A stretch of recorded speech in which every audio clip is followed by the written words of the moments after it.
What unites us? There are things that are deeper than race, deeper than education, deeper than material wealth.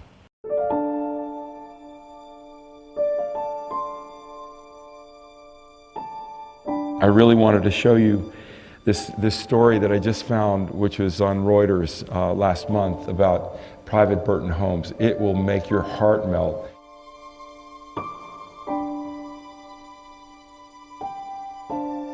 They're sharecroppers. They live in a time when the people are being lynched, when the Klan is on the rise. There is no welfare. There is no veterans benefits. There's no social safety net. Nothing. They had nothing. Tonight I want to share with you what I have learned about this unknown birth of modern civil rights. But before we go there, there's a recent discovery that goes to the heart of what's dividing us as a country right now. We have a man who can't write his name, who chooses to die for his nation. He makes a choice. He lives in the Jim Crow South, where lynching and the Klan is a big problem. He's a victim, a real victim, but he doesn't see himself as a victim. He makes a choice. He's a stakeholder. He believes in something larger than himself, and he makes the ultimate sacrifice. They were not victims, even though they were terribly victimized.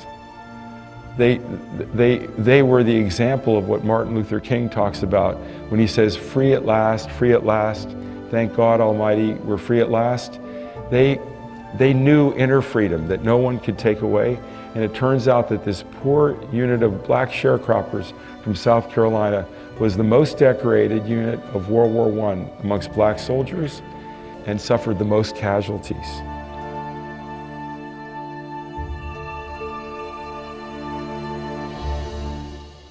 This represents the only example in American history where you have two African American heroes who die in the same battle, both nominated for the Medal of Honor. It's sacred ground for America, and no one knows it's there. Hopefully, this young man, who should have been the first African American to win a Medal of Honor in the 20th century, will likely be reopened and hopefully a Medal of Honor awarded. But it didn't stop there. Almost 7 decades before Martin Luther King was born, African Americans aspired to live a dream of a country where people would see them not for the color of their skin, but for the content of their character.